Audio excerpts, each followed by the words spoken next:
ਪੁਰਖਵਾਲ ਖੂਹ ਹੈਗਾ ਉਹ ਜਿਹੜਾ ਸਾਰਾ ਪਿੰਡ ਪਾਣੀ ਭਰਦਾ ਤਾ। ਹੋਰ ਦੱਸ। ਹੋਰ ਕਿਹੜੀ ਨਿਸ਼ਾਨੀ ਸੀ ਉੱਥੇ? ਬੜੇ ਲਾਹੀ ਦੀ ਡੇੜੀ ਦੇ ਮੋਹਰੇ ਤਾ ਉਹ ਖੂਹ। ਅੱਛਾ। ਇਹ ਸਾਰੇ ਪਿੰਡ ਦਾ ਪੁਰਖਵਾਲ ਦਾ ਖੂਹ ਤਾ ਉਹ। ਅੱਛਾ, ਤਕੀਆ ਹੁੰਦਾ ਸੀ ਕਹਿੰਦੇ? ਤਕੀਆ ਨਹੀਂ ਮੈਂ ਦੇਖਿਆ। ਹਾਂ, ਤਕੀਆ ਨੂੰ ਹਾਕੋ ਦਾ ਖਰਾਸ ਹੁੰਦਾ ਤਾ, ਬੜੇ ਹਾਕੋ ਨੇ ਖਰਾਸ ਲਾਇਆ ਹੁੰਦਾ ਤਾ। ਅੱਛਾ। ਅਮੌਦਾ ਵਾਲਾ ਹੂੰ। ਪੁਰਖਵਾਲ। ਜ਼ਮੀਨ ਕਿਹੜੇ ਪਾਸੇ, ਲਹਿੰਦੇ ਪਾਸੇ ਚੜ੍ਹਦੇ ਪਾਸੇ? ਕਿਹੜੀ ਲਾਹੀ ਦੀ। ਲਾਹੀ ਕਿਹੜਾ ਸੀਗਾ? ਜ਼ਮੀਨ ਨਹੀਂ ਦੇਖੀ ਮੈਂ ਹਲਕਾ। ਅੱਛਾ ਹਲਕਾ ਦਾ ਬਾਬਾ, ਹੋਰ ਕੋਈ ਨਿਸ਼ਾਨੀ ਉੱਥੋਂ ਦੀ? ਹੋਰ ਹਾਜੀ ਪਰ ਮੁੰਡੇ ਹੀ ਸੀਗਾ ਪੁਰਖਵਾਲ ਦੇ। ਹਾਂ। ਲਹਿਰਾ ਵੀ ਮੁੰਡੇ ਹੀ ਸੀ। ਅੱਛਾ। ਤੇ ਸਾਧੂਵਾਲ ਉਰੇ ਰਹਿ ਜਾਂਦਾ ਤਾਂ ਗੜ ਸ਼ੰਕਰ ਦੇ ਕੋਲੇ ਹੀ ਸਾਧੂਵਾਲ। ਅੱਛਾ। ਹੋਰ ਕਿਹੜੇ ਕਿਹੜੇ ਪਿੰਡ ਦੇ ਬੰਦੇ ਸੀ ਉੱਥੇ ਰਹਿੰਦੇ? ਪੁਰਖਵਾਲ? ਹਾਂ। ਪੁਰਖਵਾਲ ਦੇ ਹੀ ਰਹਿੰਦੇ ਤੇ ਆਕੋ, ਲਾਹੀ, ਕਾਲਾ, ਹਾਂ। ਕੰਮੂ। ਅੱਛਾ। ਤੇ ਚਾਚਾ ਆਲਮਗੀਰ, ਇਹਨਾਂ ਨੂੰ ਤਾਂ ਮੈਂ ਜਾਣਦਾ ਤਾਂ ਦੇਖਦੇ। ਚਾਚਾ ਆਲਮਗੀਰ ਸਾਡੇ ਆਲਾ। ਅੱਛਾ। ਇਹਨਾਂ ਨੂੰ ਜਾਣਦਾ।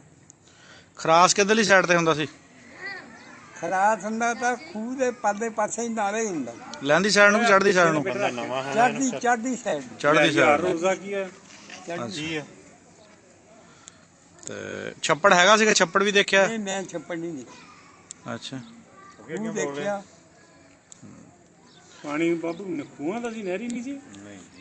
ਖੂਹ ਬਹੁਤ ਇਹਨਾਂ ਦੇ 100 ਹੱਥ ਪਾਣੀ ਤਾਂ ਪੁਰਖਵਾਲ। ਲੈ ਜਾਨੀ ਦੀ ਬੁੜੀਆਂ ਇੱਥੇ ਤੇ ਉਹ ਜਿੱਦਾਂ ਦਾ ਮਸਤਾਕ ਦਾ ਨਾ ਘਰ ਵਾ ਲਿਆ ਕਰਦੇ ਨਾ ਇਦਾਂ ਦੀ ਜਾਨੀ ਦੇ ਬੋਕਾ ਖਿੱਚ ਕੇ 4-5 ਬੁੜੀਆਂ ਲੱਗਦੀਆਂ ਹੁੰਦੀਆਂ ਸੀ। ਬੋਕਾ ਬੜਾ ਸਾਰਾ ਹੁੰਦਾ ਤਾ। ਇੰਨਾ ਨੀਵਾਂ ਪਾਣੀ ਸੀ? 100 ਹੱਥ ਪਾਣੀ ਦਾ। ਹਾਂ। ਤੁਹਾਡੇ ਪੁਰਖਵਾਲ ਪਹਾੜੀ ਇਲਾਕਾ ਸੀ, ਪਰੇ ਪਹਾੜ ਵੀ ਨਜ਼ਰ ਆਉਂਦੇ ਆ। ਪਹਾੜ ਤੇ 2 ਮੀਲ ਸੀ। ਹਾਂ। ਲਹਿਰੇ ਦੇ ਮੁੰਡ ਦਾ। ਲਹਿਰੇ ਦੇ ਮੁੰਡ ਸੀ ਪਹਾੜ। ਸਾਡੇ ਜਦ ਮੀਂਹ ਪੈ ਜਾਂਦਾ ਤਾਂ ਬੱਟੇ ਐ ਚੌਂਕਦੇ ਦੇ ਗੁਜਰ। ਅੱਛਾ। ਗੁਜਰਪੁਰ ਤੇ ਬੱਟੇ ਜੀ ਹੁੰਦੇ ਤੇ ਪਹਾੜ ਦੇ। ਹਾਂ। ਇਹ ਬਾਬਾ ਹੁਸ਼ਿਆਰਪੁਰ ਸੀ, ਅਸੀਂ ਜਲੰਧਰ ਚ ਸੀਗੇ। ਅਸੀਂ ਹੱਦ ਬੰਨੇ ਦੇ ਤੇ ਹਾਂ ਜਿਹਦੇ ਆ। ਜਿੱਦਾਂ ਅੱਛਾ ਅੱਛਾ। ਅੱਛਾ, ਇਧਰਲੇ ਪਾਸੇ ਹੁਸ਼ਿਆਰਪੁਰ ਦਾ ਪਿੰਡ, ਅਸੀਂ ਜਲੰਧਰ ਚ। ਅਲਾ ਚੌਰ ਜਿਹੜਾ ਤਾਂ ਹੁਸ਼ਿਆਰਪੁਰ ਦਾ ਤੇ ਅਸੀਂ ਜਲੰਧਰ, ਮੁਬਾਰਕਪੁਰੀ ਜਲੰਧਰ ਦਾ। ਤੇ ਏਦਾਂ ਹੱਦ ਬੰਨੇ ਦੇ। ਲੁਧਿਆਣਾ ਸਾਨੂੰ ਨੇੜੇ ਤਾਂ 20 ਕੋ ਤਾਂ 7 ਲੁਧਿਆਣਾ। ਹੁਸ਼ਿਆਰਪੁਰ ਵੀ 25 ਕੋ, ਜਲੰਧਰ ਵੀ 7-25 ਕੋ। ਲੁਧਿਆਣਾ ਨੇੜੇ। ਜਿੰਨਾ ਸਾਡੇ ਖੂਹ ਤੇ ਨਵਾਂ ਸ਼ਹਿਰ ਤਾਂ ਉਹਨੇ ਗੜ ਸ਼ੰਕਰ ਤਾ। ਪਿੰਡ ਕਿੱਡਾ ਕੁ ਵੱਡਾ ਸੀ ਪੁਰਖਵਾਲ? ਪੁਰਖਵਾਲ ਕਾਫੀ ਪਿੰਡ ਤਾਂ ਕਾਫੀ ਵੱਡਾ ਸੀਗਾ। ਚੰਗਾ ਪੱਲਾ ਪਿੰਡ। ਅੱਛਾ। ਹੁਣ ਤਾਂ ਸੋਹਣਾ ਹੀ ਬਹੁਤ ਬਣਿਆ, ਗਲੀਆਂ ਬੜੀਆਂ ਸਾਫ਼ ਆ, ਕੋਠੀਆਂ ਪਾਈਆਂ ਲੋਕਾਂ ਨੇ। ਹੁਣ ਤਾਂ ਸਾਰੀ ਦੁਨੀਆ ਤੇ ਸਾਫ਼ ਹੋ ਗਈ। ਹਾਂ।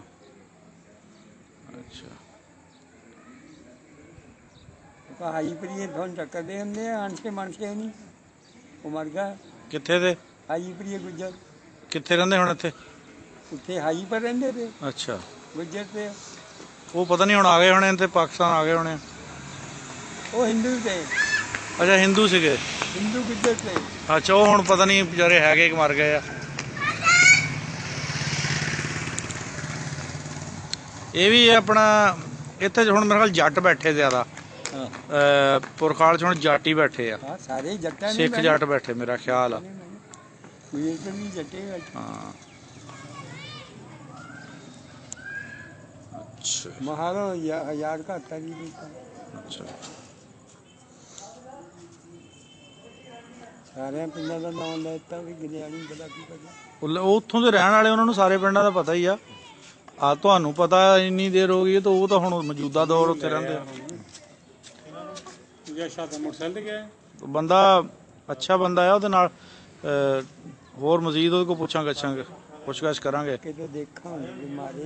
ਚਲੀਏ ਪ੍ਰੋਗਰਾਮ ਬਣਾਓ, ਕਿਤੇ ਇੰਡੀਆ ਜਾ ਕੇ ਆਈਏ। ਹੈਂ? ਪਿੰਡ ਦੇਖ ਆਈਏ ਆਪਣੇ ਯਾਰ। ਅੱਖਾਂ ਚ ਕਹਿਣ ਦਾ ਨਹੀਂ ਬਾਬਾ, ਠੀਕ ਆ ਤੂੰ ਹਲੇ। ਕਿੰਨੇ ਕੁ ਪੈਸੇ ਲੱਗਦੇ ਆ? 100 ਰੁਪਏ ਦਾ ਵੀਜ਼ਾ ਲੱਗਦਾ ਸਾਰਾ ਹੀ। ਸਾਰਾ। ਇਹ ਕਿਹੜਾ ਦੱਸੇ ਤਾਂ ਚੱਲੀਏ। 100 ਰੁਪਏ ਦਾ ਵੀਜ਼ਾ ਲੱਗਦਾ। ਸਾਰੇ ਇਲਾਕਾ ਦਿਖਾ ਦੇ। ਗੁਜਰ ਪਰ ਤੁਰਕਾਲ ਤਾਂ ਸ਼ਹਿਰ ਬਣਿਆ ਜੀ ਹੁਣ। ਠੀਕ ਆ, ਤੂੰ ਸੁਣਾ। ਬਾਬਾ ਆਪਣੇ ਪਿੰਡਾਂ ਤਾਂ ਰਹੀਆਂ ਤਰੱਕੀ ਕਰ ਗਏ, ਉਹ ਕਿਹੜਾ ਹੁਣ ਉਦਾਂ ਦੇ ਜਿੱਦਾਂ ਦੇ ਛੱਡ ਕੇ ਆਏ ਆ।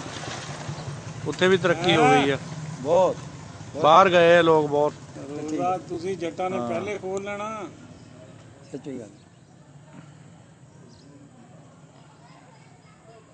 ਮੌਲਵੀ ਨੇ ਕਹਿੰਦੇ ਇੱਕ ਦਿਨ ਖੜਾਤਾ ਪਹਿਲੇ ਐਲਾਨ ਕਰਕੇ। ਉਹ ਤਾਂ ਇੱਧਰ ਨੇ ਨਹੀਂ ਕੀਤਾ। ਹਾਂ ਚਲੋ ਮੈਂ ਆਇਆ ਭੁਲੇਖਾ ਪਵਾਤਾ। ਮੀਂਹ ਆਉਂਦਾ ਤੇ ਦਿਨਾ ਕਹਿਣਾ।